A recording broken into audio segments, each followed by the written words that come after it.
Hello, I'm Scott Wipperman, the pastor here at First Presbyterian Church. And no matter who you are or where you are in your journey of faith, know that you're welcome here.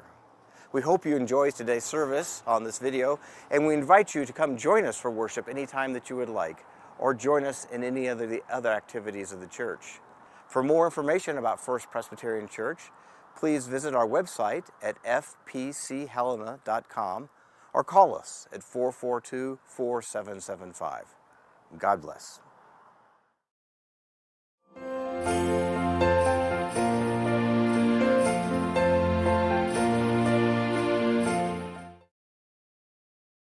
Well, this is the first Sunday of our stewardship season. And it's kind of funny how the liturgical texts just seem to fall right into that. And today, our reading from the Gospel comes from Matthew. It's a story you've heard before, but let's hear it again with new ears. Jesus is in the temple at this point in time. Then the Pharisees went out and laid plans to trap him in his words. They sent their disciples to him along with Herodians. "Teacher," they said, "we know that you are a man of integrity and that you teach the way of God in accordance with the truth. You aren't swayed by men because you pay no attention to who they are. Tell us then, what is your opinion? Is it right to pay taxes to Caesar or not?" But Jesus, knowing their evil intent, said, "You hypocrites, why are you trying to trap me? Show me the coin used for paying the tax." And they brought him a denarius, and he asked them, "Whose portrait is this? And whose inscription?" "Caesar's," they replied. Then he said to them, "Give to Caesar what is Caesar's, and to God what is God's." And when they heard this, they were amazed. So they left him and went away. Then the Pharisees went out and laid plans to trap him in his words. Well, that's it, right? I was going to roll there.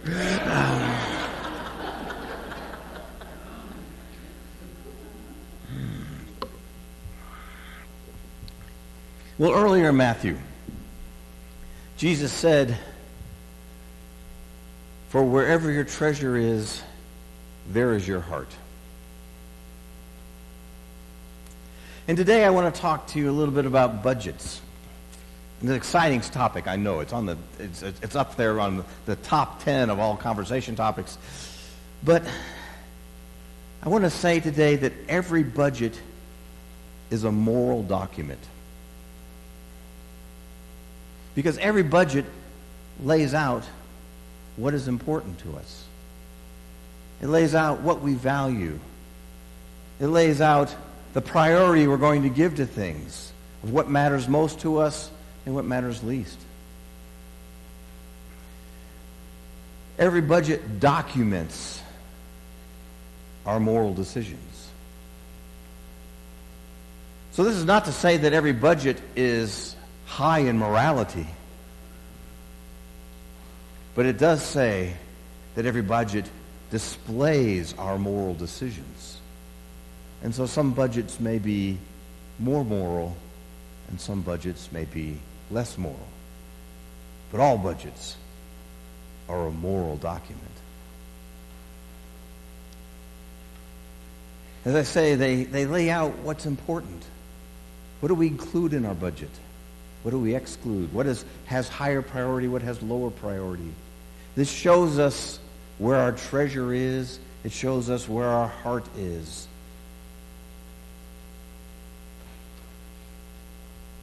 And so these are things that we must consider when we look at our budgets.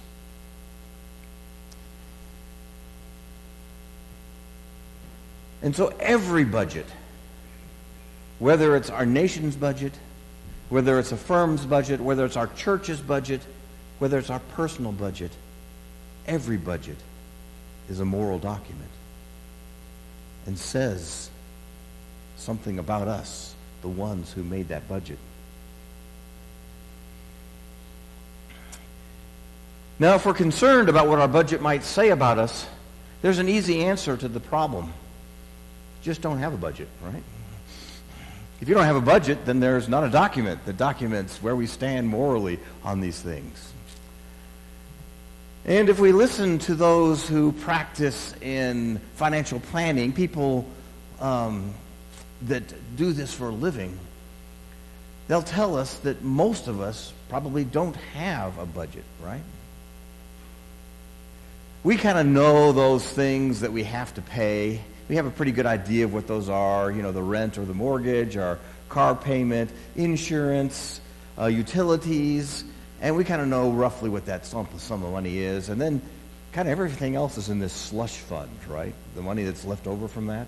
What we're going to do for food or dining out, what we're going to do for clothing, what we're going to spend on entertainment, what we're going to save, what we're going to give. It all kind of is in there, just this pool of money, and we don't really make any decisions about that, right? It's just there, and we just spend it as we see fit, and when we kind of run out of the stuff, we stop spending it. And then we start charging our credit card, right? But we don't really make a budget, most of us. And let me just suggest that not having a budget does not make you a good steward. Not having a budget doesn't mean that you're free from the qualms of what your budget, in reality, the way you spend money says about you, the way we vote with our dollars. That's not a particularly good option. But sometimes our past decisions kind of entrap us when it comes to budgets. Maybe we made a purchase or some purchases in the past that now we wish we hadn't because those purchases are dictating certain parts of our budget in a way that we'd rather not have that budget be used. Maybe we bought a bigger house, a more expensive house than we now wish we would have, or a fancier car. And now we have a 7-year loan on that car and we're only in year 2 of that.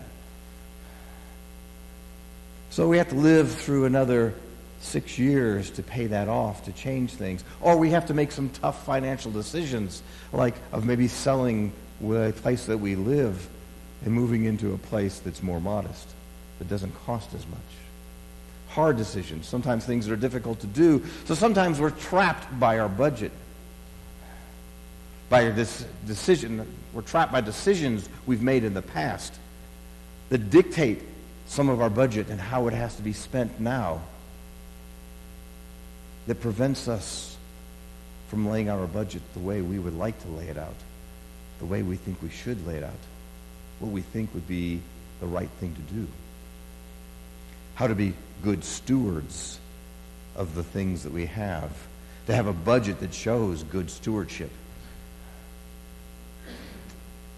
But even if we're in that situation, and we may not maybe immediately be able to make our budget be the moral document we would like it to be, we can make incremental changes to that.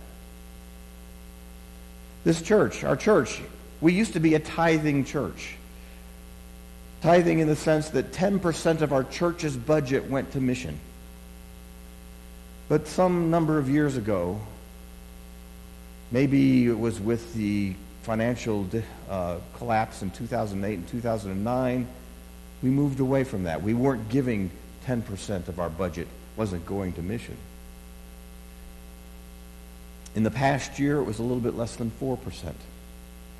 And we've made a decision, though, as the leaders of this church, that we want to become a tithing church. We want to move back to the point where 10% of our budget does go to mission. But we can't do it all in one fell swoop. So we do it incrementally. And this year we're going to propose that roughly 5% of our budget go to mission. And next year we'll shoot for 6. And the year after that, 7. And we'll work our way up to incrementally to having our budget be the document that we would like it to be. So our budget may not be quite the place we'd like it right now, but we're moving in the right direction. So some budgets are doing that. I am a little concerned, though, about our nation's budget. Because for this year, the proposal was to add $54 billion more to the Department of Defense. And to pay for that, to take $54 billion away from other agencies that provide services. Agencies like the State Department. The State Department works around the world, quite often giving money for things like AIDS drugs, for hunger, for things like this, working in our interest of our country outside of the bounds of our country. The proposal is to cut away from the EPA and from other organizations that provide things in our country, like in the Appalachian region, that are helping with some economic troubles there. And then just on this Thursday night, in the wee hours of the night, the Senate passed a budget blueprint. This is not a law. This is not in fact in place yet, but it's a blueprint that will strip trillions of dollars from Medicare and Medicaid. So I'm concerned that our nation's budget seems to be leaving behind those who are in need. I'm concerned about the moral direction of our nation's budget. What about your personal budgets? Where are they? We can make incremental changes in our personal budget. It may not be where we want it to be right now, but we can make those similar changes. Those changes that will move it in a direction that we might rather it be in, that we might rather that the moral document paints about our budget. We can make those shifts. We can move in that direction. We don't have to get there in one fell step. We can get there incrementally.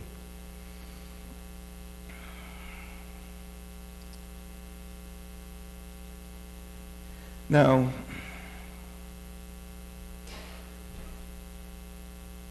there are people, the financial planners, and if you read them, they will say that in our personal budgets,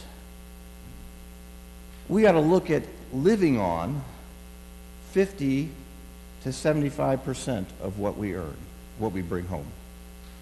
Depending upon who you're talking to, they'll have the different number, but they all seem to fall within that 50 to 75%. So that is where our rent and our car payment and our utilities and our clothing and our food and our entertainment come from, should fall into that 50 to 75%. So what do we do with the rest of the money that isn't in there? What do we do with that other stuff? That's what we're told to save and to give. Every one of them says that we should be giving a significant portion of our income. Dave Ramsey, when he spells out, he falls kind of on the 25% range. We should live on 75% of what we bring home. And he says that we ought to save another 10% and we ought to give away 15%. Jesus talks about this a little bit too. More of Jesus' parables deal with money and the management of money than any other subject. A little bit more than 41% of his parables are about money and the management of money. And I think this is because Jesus realized the pull that money can have on us and what that pull has a tendency to do. It has a tendency to turn us in on ourselves and make us more self-centered, more caring about us and what we do and what kind of shape we're in. And so Jesus' advice is give. Because giving helps break the power that money has over us. If we give, it helps weaken the bonds that money tries to slap onto us. It gives us freedom.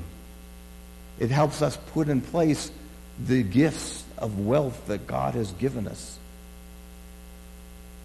And so Jesus says the antidote to this is to give away money, to give away of your possessions, to give to help others so that others may have a full life. And this comes up in the story today. Jesus is in the temple. And there's a couple interesting things about this story that really don't come out much in this. He's in the temple, and the Herodians and the Pharisees are there to try to trap him. Now, how many sentences do you see Herodians and Pharisees together? These two groups are polar opposites. They have nothing to do with one another. They hate each other. They don't like one another. They stand for the exact wrong things, except in this one issue, they're against Jesus Christ. And they're against the truth that Jesus Christ is telling. So they come together with this plan to try to trap him. And so they lavish some nice praise on him. They flatter him. They tell him how great he is, and he doesn't listen to anybody, and that he's his own man. And then they ask his opinion. You know, no statement of law or fact, just your opinion. Should we pay taxes to Caesar? And Jesus says, hey, anybody got one of those coins? And one of the Pharisees very dutifully whips out of his tunic one of those coins, and as it slips out of his fingers and he's letting it drop into Jesus' outstretched palm, he realizes he just fell into a trap of his own laying. Because there are two currencies in Israel at this time. There is the Roman currency that has Caesar's imprint on it, but there is the temple currency that is the official currency of Israel. It's the official currency of the temple. You can't do anything with Roman currency in the temple. You have to have temple currency. And here this supposedly righteous Pharisee, who's supposed to be a high, holy man, who is standing in the temple at the time, what does he have in his pocket? Roman currency. It's kind of a oop moment there when he drops this coin into Jesus' hand. But then Jesus says this amazing thing of give unto Caesar what is Caesar's and give unto God what is God's. So what is Caesar's and what is God's? How do we divide this up? Well, I don't think that we can intellectually come to any conclusion that everything in the world isn't God's. God created the world, right? God made everything. Us, all the stuff we have. God gave us the talents that we have. God put us here on earth for a time. This is all God's. Now, we like to try to believe that we own some stuff. That's a common myth that is around here in our society. It's interesting. We've actually made laws about how we own stuff. And these laws are based on complete myths because we don't own squat. Okay? It's all God's. And God has let us be a steward of it for a season to see what we will do with the things that he has given us. We don't own this stuff. This is God's stuff. And we're just here to try to do the best we can for God with the stuff that he has given us.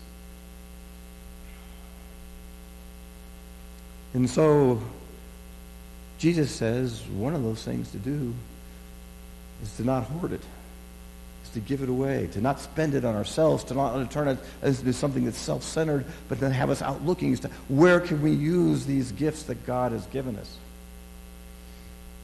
There's a story, it's a true story, of this girl. And when she was a toddler and riding in the car seat and nibbling on things in the car, and crumbs would fall in her lap, when she got out of the car, those crumbs would spill onto the ground outside the car. And the crows would come and eat those crumbs.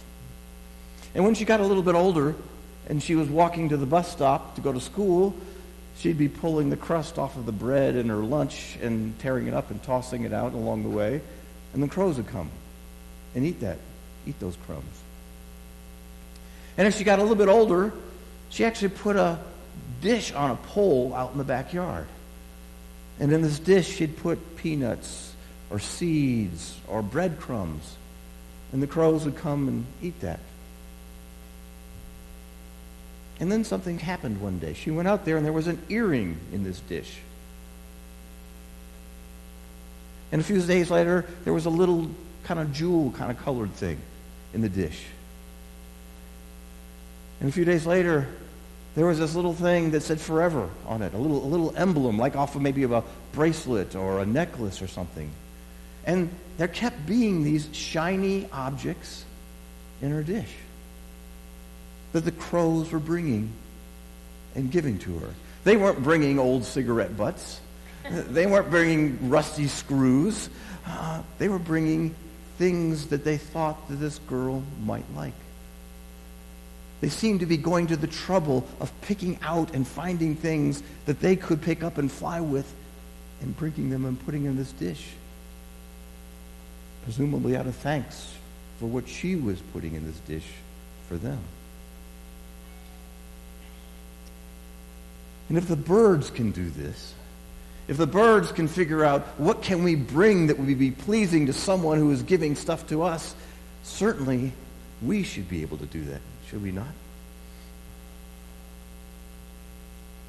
So, think about your budget. Make a budget. Actually, put some mental MIPS into this, some cognitive energy, and decide how you want your money to be spent. But don't stop with a financial budget. What about the budget of your spirit, of your gifts and talents, your skills that you have? God gives us some basic skills, right? And one of the ways that we can honor God is to hone those skills, to improve them, to make them as strong as possible. But another way that we can honor God with those skills that have been given to us is how we use those skills. What does our budget of skills tell us about how we use them? Do we use them for our own benefit, for our gratification, for our improvement? Or are we using those skills to help others, to reach out, to do something that would be pleasing for God? So let us plan out a budget for our skills. How are we going to improve our skills? How are we going to use our skills, and in which ways are we going to use them, and who is going to be benefiting from that use? So we got to have a financial budget. We got to have a skills or talents budget. And we also had to have a time budget, because we've been given time, right? Now, we don't know exactly how much time we've been given. That makes it a little different than the previous two budgets we've been talking about. We might have some vague idea of how much time we have here. We can look at the average life expectancy for males and for females and where we are on this and figure out, okay, maybe I got this much left. Some of us won't have as much time as others. We'll hit a timeout sooner than others will. Some of us will live way longer and have much more time. Some of us have had the clock run out on us, but we've been gracefully given an extended play period where we get to live a little bit longer and have more time. But however much time you think you have, what are you doing with it? What's your budget for your time? Even if we don't know how much we have, we know that we probably will be around tomorrow and next week and maybe for the next year. So what are we going to do with tomorrow? And what are we going to do with the next week? And what are we going to do with the next year?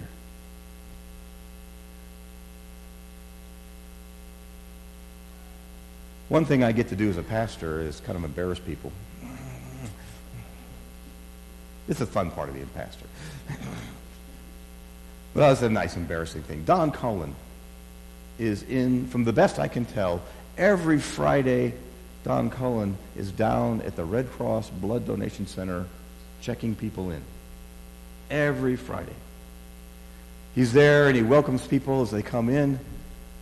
He helps them sign in if they're not familiar with how to do it. If they have any concerns, he tries to assuage their concerns. You know that little table you go to after you give blood that has all the snacks on it? He makes sure that that's well stocked, and as people takes things, he puts them back in there. He even talks to the children of people who come in and maybe helps distract them while things are going on. He's made that decision. I'm going to budget some of my time to the blood center every week, Fridays. And speaking of blood, maybe we got to have a blood budget too. If you were medically able, how much of your blood are you keeping? And how much of your blood are you giving away?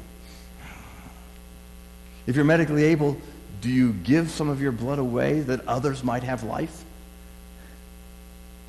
You won't know who that blood went to. It's going to go to someone stranger to you. But whoever that is going to know that someone cared enough to give some of themselves, some of their own blood, that they might live. Because someone has given their blood for you. Yes, someone gave his blood for you, and I'm not talking about transfusions. Someone gave his blood for you so that you may have life and that you may have it abundantly. So let us think about our budgets. What kind of moral document does it say about how we plan to use our financial gifts, our skills and our talents, our time, even our blood? And if you can't get to where you want that budget to be right away, let's start making incremental steps to move it in the right direction.